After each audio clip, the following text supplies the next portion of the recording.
Welcome to The Deep Dive, the show that cuts through the noise and zeroes in on the knowledge you need. Today, we're taking a massive plunge into the heart of building robust data solutions. We're looking at the Databricks production blueprint, based on this really comprehensive guide by Sri Sivakumar Ramar.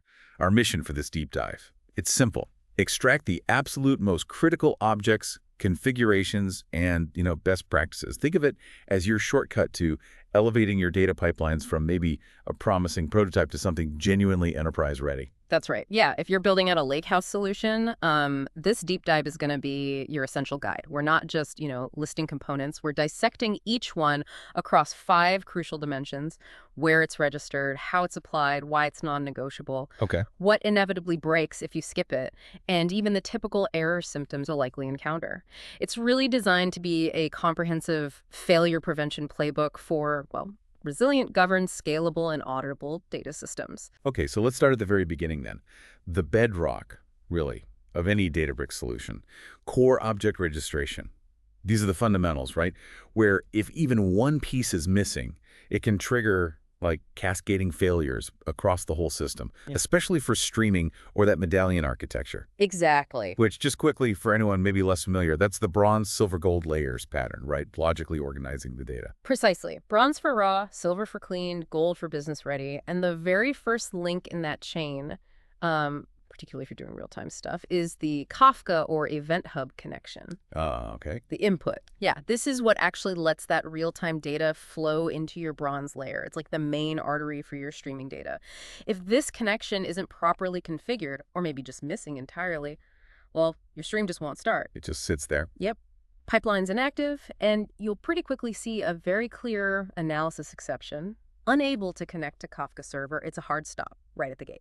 Okay, so data starts flowing in, maybe it's messy JSON or something. How do we tell Databricks how to actually, understand it? Give it some shape, because otherwise it's just a blob. Exactly, a blob. And that's where defining the schema or struct type becomes absolutely vital. This is how you tell Spark, okay, parse this JSON or whatever it is into these specific columns with these specific data types.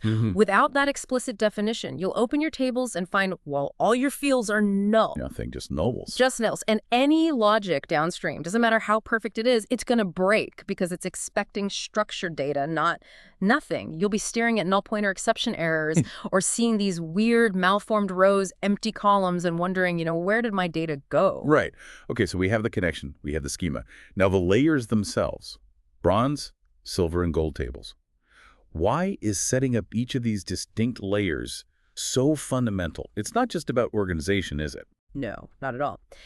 Each layer serves a unique, critical purpose, the bronze layer. That's your immutable raw data landing zone.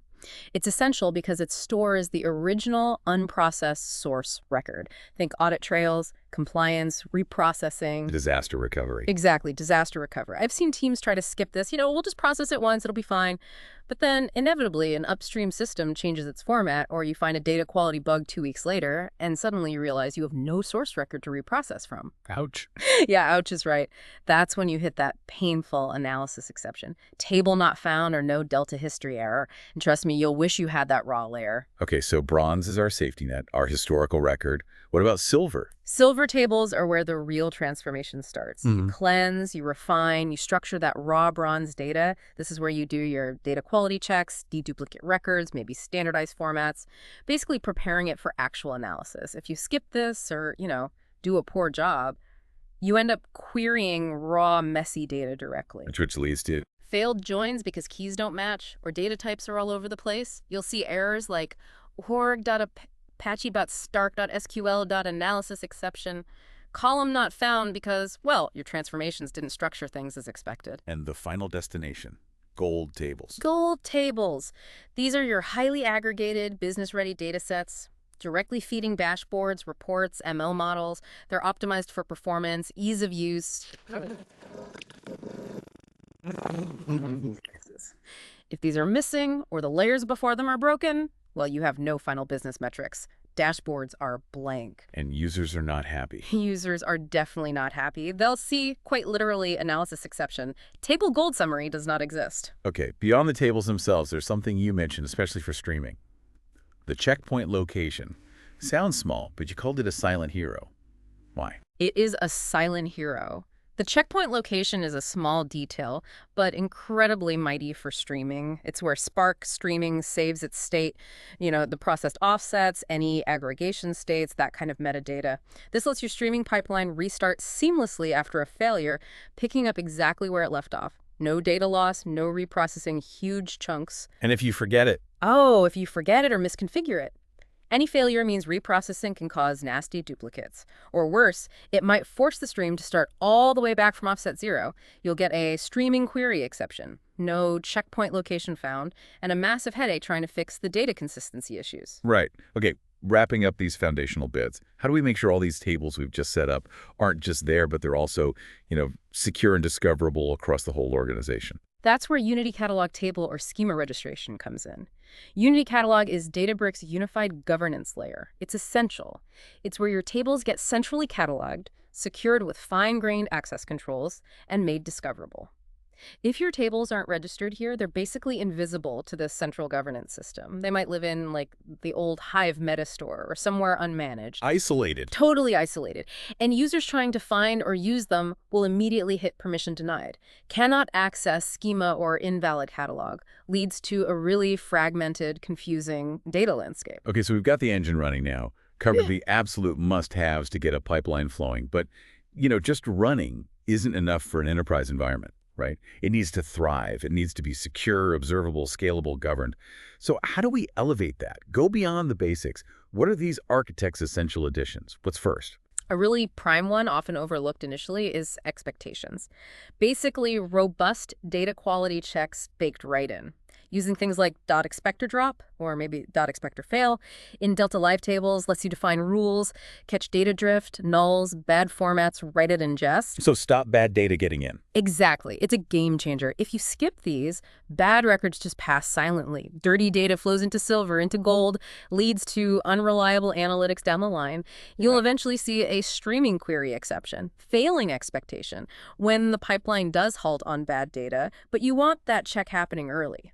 Makes sense. Okay, beyond data quality, what about controlling the actual compute?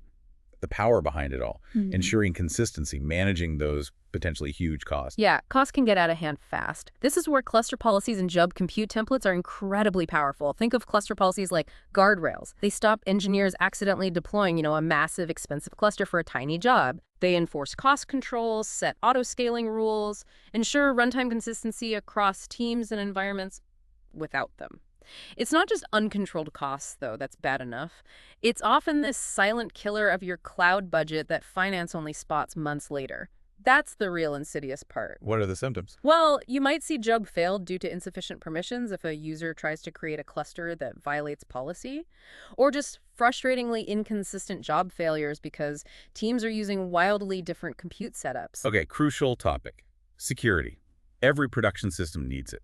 How do we protect sensitive stuff like API keys, database passwords, things the pipelines need? Absolutely critical. You need secrets and key vault integration. This lets you securely store and retrieve sensitive info, Kafka keys, connection strings, using Databricks secrets management. You'd use Databricks secrets create scope. If you just hard code credentials in your notebooks, well, you're creating a massive security hole. Vulnerable to breaches, failing audits. What kind of errors pop up? You'll quickly hit things like secret scope not found exception if the scope isn't set up right, or just plain unauthorized access errors because the pipeline can't securely get the credentials it needs. Okay, so you've built this beautiful, secure pipeline. How do you know it's actually working? Because a silent failure is maybe the worst kind, right? Oh, absolutely. Silent failures are terrifying. That's why monitoring and alerting are non-negotiable. They proactively detect pipeline failures, performance issues, maybe SLA breaches. If these aren't in place, failures just go unnoticed until it's way too late. Often when a business user calls saying their dashboard hasn't updated in days. So no specific error code, just pain. Just pain. The symptom isn't an error message on your screen. It's extended downtime, inaccurate data hitting reports, missed KPIs. It's basically an operational blackout.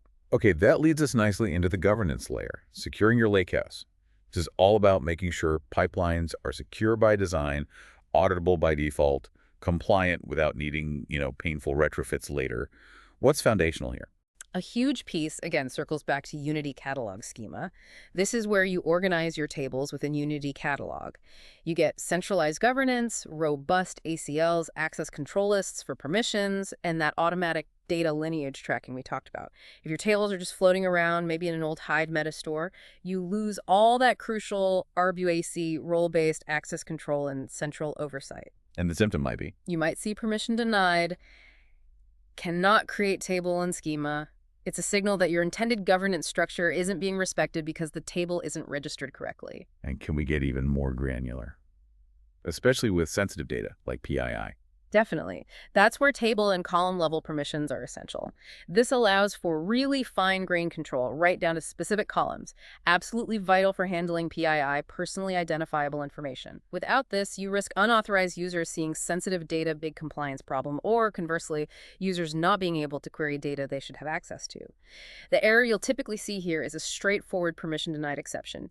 Tells you the security rules are working. It's interesting how data lineage tracking is kind of built in with Unity Catalog and Delta Live Table. Yeah. That visibility into data flow, how does that help with governance? It's a game changer for governance. It gives you this clear visual map. Where did this data come from? How is it transformed? Where is it going? If you're not leveraging this built-in capability, the lineage just isn't visible in the workspace. You lose critical impact traceability. Meaning if a source system changes, you don't immediately know which downstream dashboards or reports are affected. Your governance tools, your audit tools, they might just show unknown source. Makes it impossible to answer crucial questions like who uses this data or what happens if the source breaks. Right. And to complete that governance picture, what about tracking who's doing what within the platform itself? For full accountability, audit logging, tracking access, query history is non-negotiable. This ensures you have a complete record: who accessed what data, when they did it, what queries they ran. If you don't have this enabled and actively monitored, you have zero visibility into potential access violations, suspicious query patterns, or even just normal usage. Leaves you with missing logs, no way to trace issues. Any security incident becomes a blind investigation. Okay, speaking of problems, one that always gets attention is cost. Let's shift to smart spending. Cost optimization in Databricks.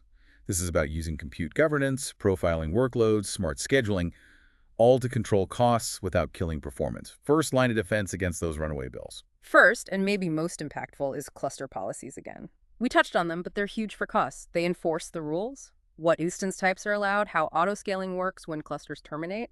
Without them, users can easily, even accidentally, spin up massive expensive VMs for simple tasks, or just over-provision clusters just in case. And that leads directly to high, unexpected compute costs, often signaled by a policy violation exception if someone tries to break the rules, or, more commonly, just a shockingly high DBU bill at month end. And building on that, idle clusters. Those seem like pure waste. Pure waste. Auto-termination settings are an absolute must. They ensure idle clusters automatically shut down after a set period. Stops them burning compute costs for absolutely no reason if you don't configure this. Clusters stay on 24/7 even with zero workload. It's like leaving all the lights on in an empty office building just burning money. High DBU hour bill, zero value. Okay, to speed things up and potentially lower costs, what's that key Databricks tech? Photon engine. Definitely Photon. It's their vectorized query engine. Speeds up SQL and data frame operations significantly for many workloads. Enabling Photon means faster execution. Faster execution means fewer Databricks units consumed. Fewer DBUs mean lower costs. Simple as that. And if you don't use it? Well, you don't get an error, but your jobs will just take longer. And longer runtimes mean higher compute costs. You'll notice it on the clock and on the bill. This brings up how data is stored. Delta file compaction and optimize get mentioned a lot, but I've heard optimize can be pretty resource-intensive itself on huge tables. Is there a point of diminishing returns? That's a really good point. Yes, delta file compaction and optimize, especially with order by, are crucial. They reduce the small file problem, make reads much faster. The why is clear. Create larger, more efficient files, lower I/O, speed up queries. If you ignore it, performance tanks, costs go up from scanning tons of tiny files. Symptoms are high shuffle costs, slow queries. But optimize does rewrite data, which costs compute. So there's a balance. How often should you run it then? It depends. You want to run it regularly, but not so often that the cost of rewriting outweighs the benefit you get from faster reads. Hourly optimize on a table that's queried once a week, probably overkill. Daily on a high-traffic dashboard table might be just right. You need to profile your workload. Okay, and for the SQL side of things, SQL warehouses, how do we size those correctly? SQL warehouse size and scaling, it's all about right sizing. Avoids overspending. A huge, always-on SQL warehouse burns DBUs like crazy, even if it's mostly idle. The goal is to match the warehouse size to your typical workload, and definitely leverage things like multi-cluster load balancing and auto-scaling to handle peaks efficiently without paying for idle capacity all the time. The main symptom of getting this wrong, you'll see it in your billing logs: high credit consumption, pointing to significant over-provisioning. All right, let's talk about making sure everything runs smoothly, orchestrating success, Yeah. reliable data pipelines. How do we get beyond just running single scripts, make things scheduled, dependent, recoverable? For automation, Databricks jobs, workflows, are the absolute backbone. They handle scheduling, automatic retries on failure, chaining jobs together in sequence. Without them, you're running pipelines manually. That means missed SLAs, human error, zero automation. You might hit a job not found exception if a manual trigger fails, but the real pain is the operational overhead and the lack of guaranteed execution. And for complex workflows, like those bronze, silver, gold chains, how do we enforce the order? Task dependencies at day G are critical there. Day G meaning directed, a cyclic graph basically, defining the flow. They ensure the proper sequence. Bronze must finish before silver starts, silver before gold, non-negotiable. If tasks run in parallel without these dependencies set up, chaos. Upstream data might not be ready yet. Leading to errors like, Analysis exception, table not found, because a downstream task tried to read a table that the upstream task hadn't finished writing yet. You get inconsistent, unreliable results. okay, but even with good orchestration, things can hiccup, transient failures happen, network blips, whatever. How do we build in resilience? That's exactly what retry policies are for, your safety net. They automatically retry a failed task if it looks like a transient error, maybe a temporary network issue or resource contention. If you omit this, a job fails on the very first hiccup, even if it would have succeeded on a second try. Means more manual intervention, wasted time, wasted compute. You'll see logs like Job failed due to timeout with no retries attempted. A clear sign you missed an opportunity for automatic recovery. It's interesting, even with all this automation, humans still need to be in the loop, right? Which brings us to notifications and alerts. Why are they so vital? They're absolutely vital for operational visibility. Notifications and alerts tell your teams what's happening: job success, job failure, maybe even skipped runs. If failures go unnoticed, and trust me, this happens more than you'd think, you're operating blind, an operational blackout. This leads to slow responses to issues, stale data reaching users, and ultimately it erodes trust in the data platform. It's the difference between fixing a problem proactively versus reacting hours later when someone complains. Okay, shifting gears a bit. Let's talk from code to production. Deployment essentials. Treating pipelines as code, ensuring deployments are robust, secure, consistent. Where does version control come in?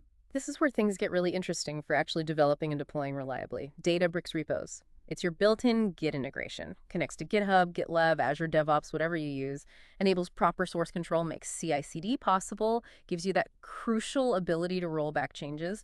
Without it, you get notebook sprawl, different versions of code everywhere, manual copy-paste errors, painful merge conflicts, or worst of all, running stale code in production because someone forgot to update a notebook somewhere. Recipe for chaos. And how do you make sure the same piece of code, say a transformation notebook, behaves correctly but differently in dev versus test versus prod? That's the whole point of environment configuration, dev, test, prod. You use parameters, or better yet secrets, to inject environment-specific settings, like pointing to the dev database in dev, but the prod database in prod. Without this separation, disaster waiting to happen. Running dev code against prod data, accidentally overwriting prod tables. You might see permission-denied errors if credentials differ, or just catastrophic unintended data changes. What about common setup stuff, like installing libraries or drivers consistently across clusters? Yeah, that needs to be consistent. Use init scripts and libraries. These are scripts that run when a cluster starts up. They can install common libraries using %pip install, set up drivers, do other bootstrap configuration. If these are missing or different between environments, your code will just fail randomly. Module not founder, weird dependency conflicts. Really frustrating to debug. And for true infrastructure as code, defining the jobs themselves, how do we make that reproducible and automated? For true reproducibility, job JSON definitions are key. You can export the definition of a job from the Databricks UI or via the CLI. Check that JSON into Git. Then use the CLI or Terraform to deploy that exact job definition automatically. Without this, manual job configuration in the UI is error-prone, changes aren't tracked, leads to job settings mismatch between environments, maybe missing dependencies. This way, your job is code. Okay, building right on that. Powering automation. CICD and Databricks. This is how you get reliability, auditability, speed, and data engineering. Avoid that notebook sprawl. Eliminate manual errors. And Git integration, repos, is absolutely foundational for CI/CD. We just talked about it, but it bears repeating. It connects your notebooks to version control.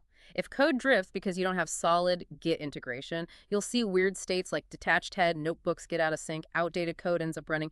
It fundamentally undermines consistent deployments. And the automation itself, the pipelines that do the deploying.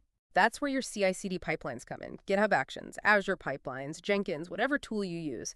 These automate everything, deploying jobs, promoting notebooks from dev to test to prod, and crucially, running automated tests on every code change, push or pull request.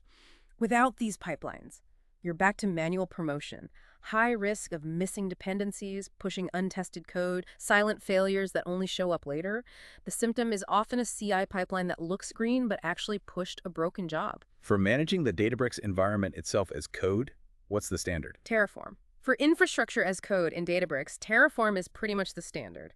It lets you declaratively define and provision your jobs, your clusters, your repos, secrets, cluster policies, everything. Without Terraform, you lack infrastructure versioning. No audit trail for infra changes. No drift detection to see how the actual environment differs from your intended state. Leads to errors like resource already exists during deployments, or just inconsistent workspaces that cause weird, hard-to-diagnose failures. But what about testing the logic inside the notebooks before deployment? Catching bugs in the actual data transformations. Right. Infra is one thing, code logic is another. That's where notebook unit tests are invaluable. Use frameworks like PyTest, unit test, or even just simple assert statements within your notebooks. Test your functions, test your transformations against sample data. If you skip these tests, bugs will reach production. Untested logic can silently corrupt data. You might catch assertion error or schema mismatch error later, or worse, just have subtly wrong KPIs hitting your reports. Okay, let's pivot slightly to the architect's playbook. Databricks best practices, these are the guiding principles, right? To make a lakehouse secure, scalable, explainable, really production ready, what's rule number 1 for tables? Rule number 1, absolutely. Delta format for all tables. Enforce it. Always use format delta for reads and writes. Why? Simple. ACID transactions, schema evolution, versioning, time travel. Without delta, you risk data corruption, you have no built-in schema tracking, you'll hit errors like concurrent modification exception if multiple things try writing at once. It's the foundation of reliability on the lakehouse. And for performance, especially with big tables, speeding up queries. 2 key things. Partitioning large tables in Z-ordering on filtered columns. Partitioning, maybe by date, using .partition by date, limits how much data Spark needs to scan for time-based queries. And optimize. Zorter by column physically rearranges data within files based on columns you filter on a lot. It co-locates related data, drastically speeds up selective queries. Ignore these. Slow queries, high compute costs, dashboards take forever to load. Symptoms are jabbering too long, high I/O. Here's one that seems simple, but I bet bites people. Select. Oh yeah, big one. Avoid select in production SQL and notebooks. Always list the specific columns you need. It's not just tidiness, it reduces the amount of data read, saving compute. More importantly, it makes your code resilient to upstream schema changes and clearly states your intent. If you use select and someone adds or removes a column upstream, your downstream code or dashboard can break unexpectedly. Leads to missing column error. And credentials, again, best practice for security. Proper use of secrets. Always. Enforce it by only using dbutils.secrets.get to fetch credentials. Keeps tokens, passwords secure and tied to the environment. Hard-coding secrets in code. Massive security and audit nightmare. Vulnerable. Typical errors if you mess this up. Permission denied. Secret scope not found. And finally, we keep coming back to it. Use Unity Catalog. Why is it so central? Because Unity Catalog is the central governance hub. Enforcing its use, registering all your data assets in UC enables everything we've talked about. RBAC, automated lineage, discoverability, tagging for organization or cost allocation. Don't use it. Your governance is incomplete, fragmented, audits are harder, you'll hit access denied, table not found in catalog errors. It's fundamental to a modern, well-managed Databricks setup. Okay, digging deeper into infrastructure. Infrastructure as code, Terraform with Databricks. You mentioned Terraform prevents that UI-driven snowflake environment where everything's different and hard to replicate. How does it manage the core workspace? What's really powerful is defining Databricks workspace resources directly in Terraform using resource Databricks workspace conf. This lets you create reusable, versioned configurations for your dev, test, prod workspaces, ensures they're consistent, manual setup through the UI, leads to drift, environments get out of sync, causes weird errors like resource not found or config mismatches that are a total pain to debug. On clusters, how does Terraform lock down compute resources? It lets you define clusters and policies using resource Databricks cluster and resource Databricks cluster policy. Your cost limits, runtime versions, allowed instance types, all codified, version controlled, and enforced automatically.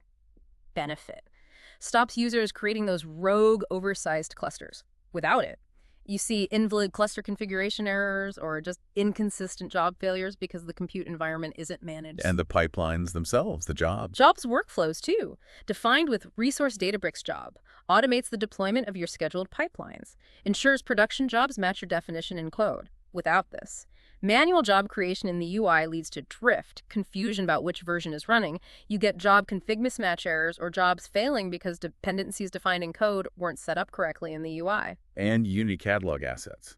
Can Terraform manage the governance structure? Yes, absolutely critical for governance as code. Unity catalog, resources catalogs, schemas, tables, permissions can all be declared using Terraform resources like Resource Databricks catalog, Resource Databricks schema, Resource Databricks table, gives you declarative governance, ensures discoverability, consistent schemas, enables automated lineage tracking via the defined dependencies. Without it, inconsistent metadata, missing lineage, potential table not found exception, or catalog mismatch errors. And finally, secrets.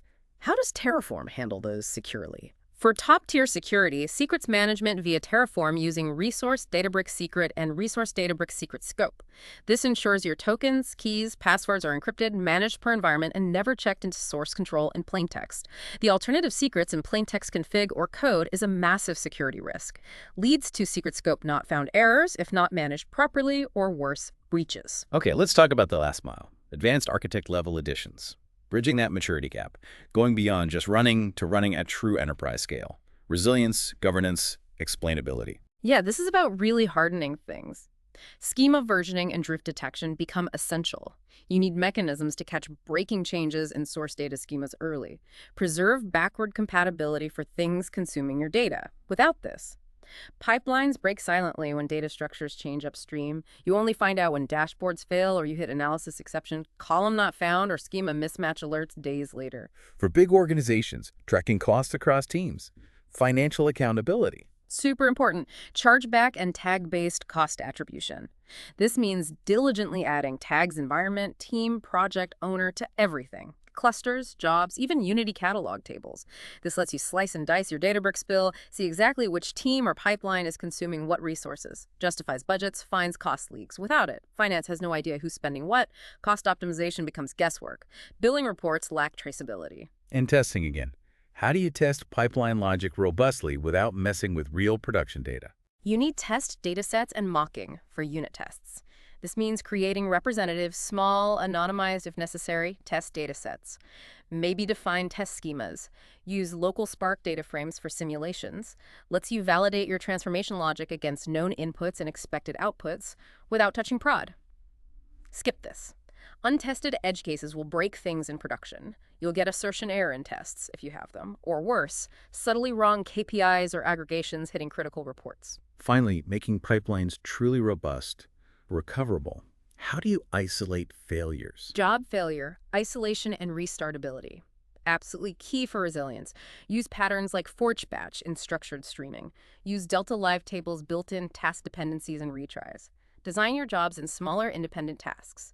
The goal is to isolate a failure to one specific step, not have it crash the entire multi-hour pipeline. Without this design, one small error downstream brings the whole thing down. Requires manual intervention, rerunning everything.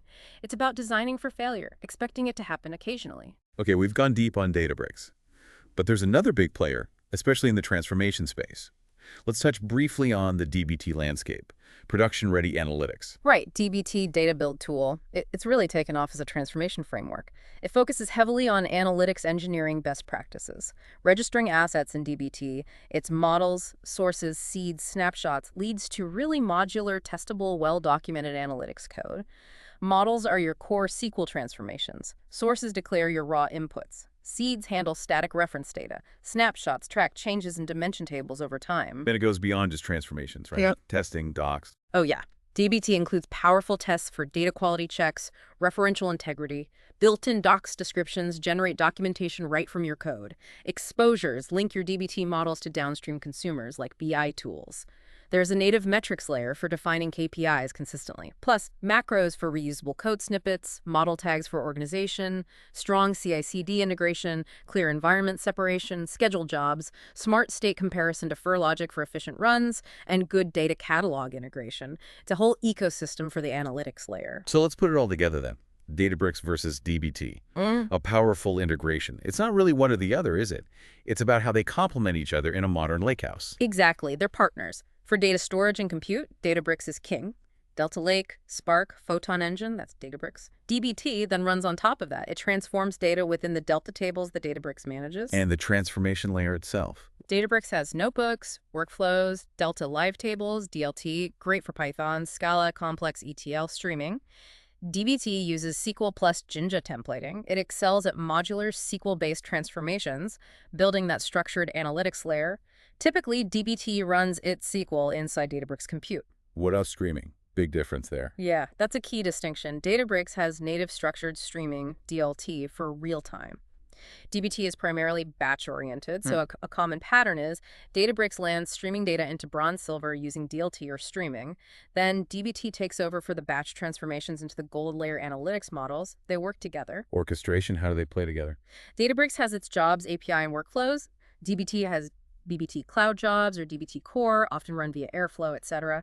The integration is key. You can easily trigger a DBT run as one task within a larger Databricks workflow. Best of both worlds. CICD automation. Both are strong.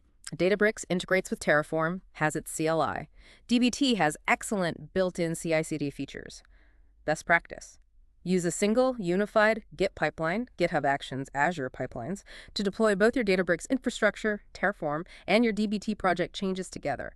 Consistent atomic deployments. And governance and access control. Unity Catalog in Databricks provides the foundational RBAC, table column permissions, and platform-level lineage.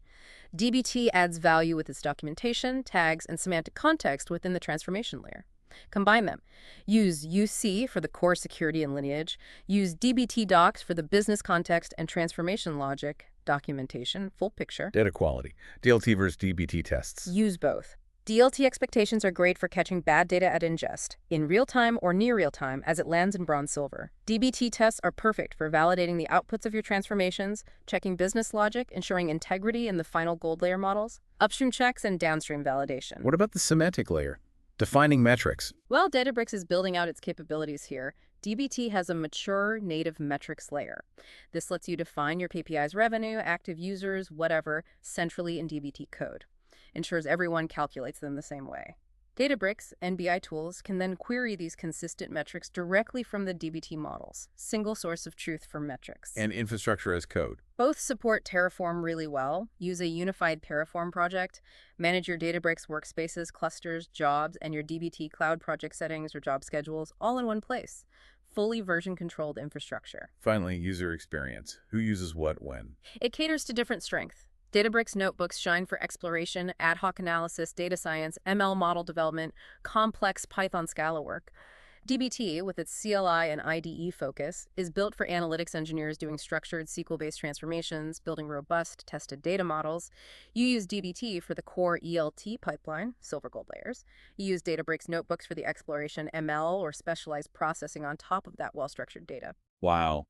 Okay, this blueprint really does feel like both that readiness checklist and, maybe more importantly, a failure prevention playbook for data teams today. Looking back at everything we covered, what really stands out to you? How do these detailed steps, these registrations, these best practices, how do they fundamentally prevent those common headaches and ensure pipelines run reliably, especially at scale? Think about those specific errors we mentioned: table not found, permission denied, silent data corruption. Do any of those just really resonate with challenges you've maybe faced yourself or seen teams struggle with? And maybe the final thought for everyone listening, how might using a structured production blueprint like this actually change the way you approach your next data engineering project? Could it shift the mindset from just getting it working to building it right, building it robustly right from day one?